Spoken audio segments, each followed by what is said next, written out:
So, burnout is your body's way of saying something needs to change. But how do you know if the change you need is a career pivot, a business shift, or just a better way of working? In today's episode of Burnout to Brilliance, I'll share three powerful questions to ask yourself to gain clarity on whether it's time to pivot or simply adjust how you approach your current role. So, the reason we want to look at this is many high performing women hesitate to make changes because there's a fear of failure, a fear of judgment, also this kind of idea of being a quitter or not taking your work seriously. But any high performing women that I work with that manage to have these extraordinarily successful careers, have the absolute brilliance, make it to the top without burning out is they regularly reassess their lives, reassess what's working, what's not. And if they start to feel anxiety and burnout creep in, we talk about it and we go, what is this telling us? And really, because this isn't coming out of nowhere, there is a reason it is showing up for you physiologically, psychologically, spiritually. So let's get into those three questions you can ask yourself. And again, if you're new here, my name is Sheena Shui. I'm the host of Burnout to Brilliance podcast. I'm also a burnout therapist and business consultant and mentor. And I help female leaders, entrepreneurs, business owners, you name it. If you're a woman who wants to make it to the top and be your most brilliant self, but without the burnout, I'm your person. And don't forget, I do have free 15-minute calls if you want to book that in, or if you just want to make sure you kickstart your momentum. I've got those 60 to 90-minute clarity calls, all of which you can book below through my website. Now, three questions. Let's get into it. Question number one. What's no longer aligned with my values, passions, or goals? The reason this is important is because a misalignment between your work and your values can lead to burnout. So, as we grow, our goals and priorities evolve, but our roles or our businesses might not keep up with how we're evolving. So, for example, we sometimes I see women in corporate. So again, I don't just work with business owners and entrepreneurs. I often work with a lot of women who've worked through the corporate ladder and they are getting to the top of their industry by working for someone. Now, when they first started their career, they would do anything and everything, or maybe they did things without question. But as they're seeing the impacts of that, they're starting to question the way that they do things. And what that might look like is, let's say you're in an industry where you're doing some ethically questionable tactics to get clients or to, get people to pay, or not completely telling the truth to the public, or you're being forced to work in a way that is misaligned with who you are. So let's say your core value is integrity. So honesty is important. Being transparent is important to you. You live a life where you say what you do, when you follow through, and you don't just talk the talk and you walk the walk. But your role or your business is making you do things differently to what you would like. Maybe you're acting out of integrity, for example, or, maybe you're being forced to do things that feel unaligned with your values or your goals. So, again, if one of your goals is around having, women in your industry or building people up, but you're being forced to do things where it actually brings people down, or it cuts down other women in your industry, or you're not standing up for what you truly mean because in your particular workplace, people who actually voice their opinions usually don't get hired again. And for whatever reason, you're choosing to stay. So you're playing a bit of that game. And don't get me wrong, there are times in our career where we do play the game to get ahead. We live in a society where if you just don't do those things, it's really hard.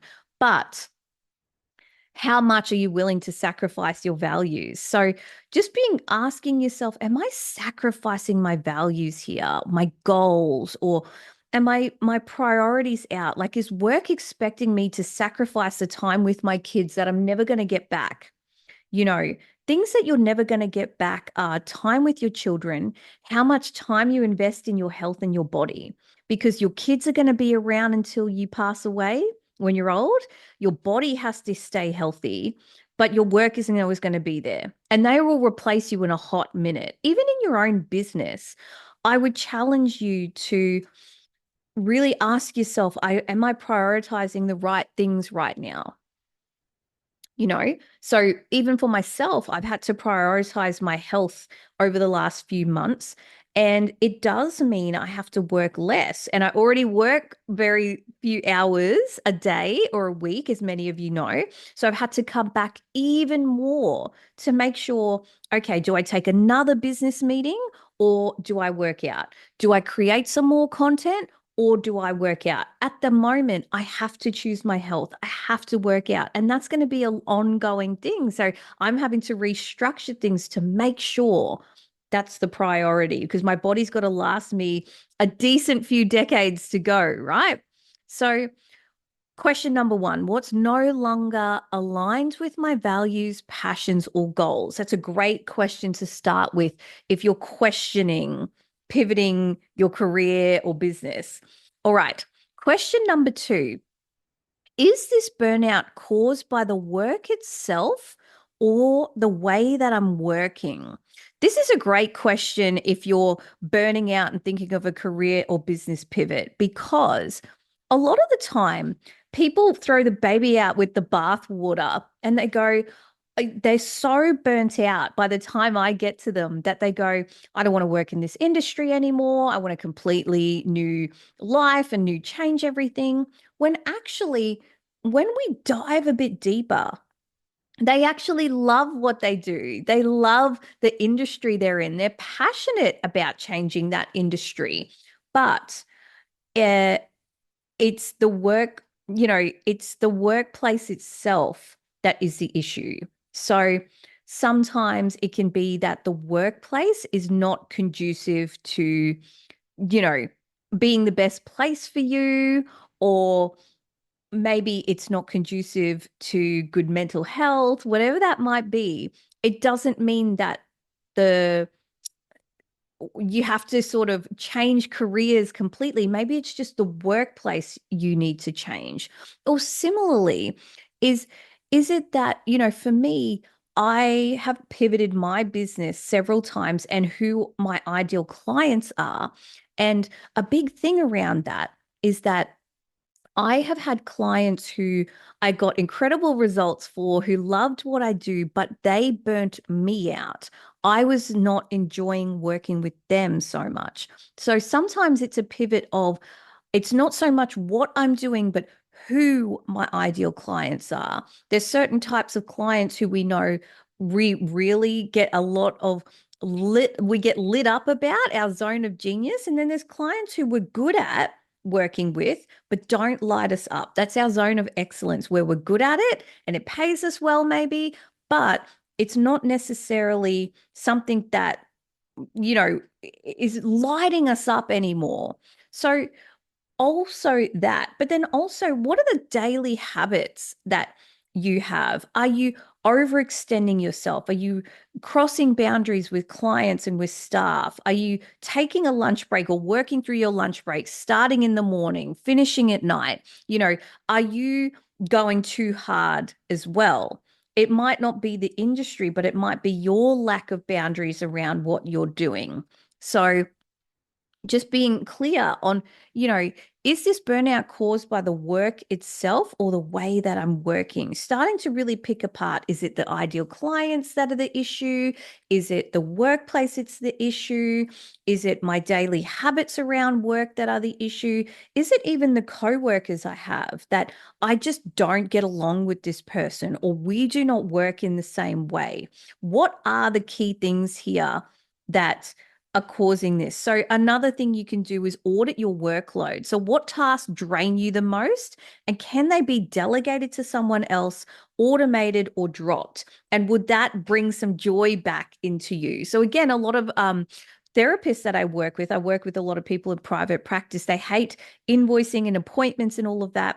Easiest thing to do is to get a virtual assistant, get that happening, and then you're good. But so many get in their heads around it. So they don't want to do that. They think they have to completely shift everything. And it's such a simple fix. All right. Final question, number 3. What would I do if I weren't afraid of failing or letting others down? So, why is this a key question? Fear often keeps us stuck in burnout cycles because you don't want to disappoint others or take risks. But uh, this question helps you think about, what do you really want? So if it was all going to work out and it wasn't about what other people thought, or it wasn't going to disappoint anyone or affect anyone, what would I truly be doing? Right. And so I think this is really important because a lot of people fall into careers because their parents wanted them to do it, or they chose it for money. I remember when I was a kid, I wanted to be an accountant because they made a lot of money. And my uncle was like, "Oh, accountants make lots of money." So, and then I was given the messaging, you want to make a lot of money, money is worth blah, blah, blah. But and I happened to be good at math at the time. Later on, not so much. Well, later on, yes, but anyway, I don't enjoy math now. But it's really asking yourself, am I in this career because other people wanted me to do this, or did I want to do this? If I could still choose this career, if I had to start again, would I still go to uni for this career? Would I go to uni for something else? If I could redo it, you know, or would I just choose to get into a different industry? Like, really asking yourself, is this really what I want to be doing for the next 20, 30, 40 years, whatever that looks like for you? So imagine a version of yourself who wasn't constrained by anyone or anything in your life, wasn't worried about money or time or obligations, but could do any career that they wanted. What careers set your soul on fire? And can you actually do them or integrate them? Is it the career that you're in? I'm incredibly lucky that I am in a career and a business now that absolutely sets my soul on fire. But I didn't start here, and it's been a long road to get here. And I've had to let people down along the way. And and people don't get it because I've had other parts of my business that have been really profitable, but I shut them down because I wasn't enjoying it. It wasn't lighting me up anymore. And it was frustrating me, to be honest. So it's really asking yourself, if I wasn't worried of failing, if I knew that everything was going to work out, whatever I do, what would I be doing? So, to recap, your burnout, if you're feeling burnout right now, it's a really great time to ask yourself, what do I want? And reassess where you are. And these 3 questions we talked about today, about alignment, your working style, and your fear, can really help you find clarity and make empowered decisions. So remember, you do not have to stay stuck. Whether you choose to pivot or make smaller shifts, the goal is to create a life and a career that feels energizing, that brings the brilliance out in you, and doesn't deplete you or burn you out. So my thing with this is, journal some of this, meditate on some of this, reflect on some of this if you have time off as well. And if you want further clarity, you want to go a bit deeper, don't forget you can work with me in our clarity calls down below, or check out our Burnout to Brilliance program, because I will help you accelerate your career or pivot it if that's what you're after. So If this episode resonated with you, don't forget to share it with someone who might be feeling stuck or burned out or questioning their career too. And don't forget to subscribe and leave a review because this really helps my podcast and me as well. So, until next time, don't forget that you are worthy just as you are. You're doing enough. Your change is scary, but it is the very, very best thing you can do. Take it from me, who has changed my relationship, my living situation, my business, my career. I have changed every single part of my life this year, and I feel 10 times better. I know it's scary, but you can do this. So, have a wonderful day, wonderful week, wonderful month, and I will see you in the next episode of Burnout to Brilliance. Bye for now.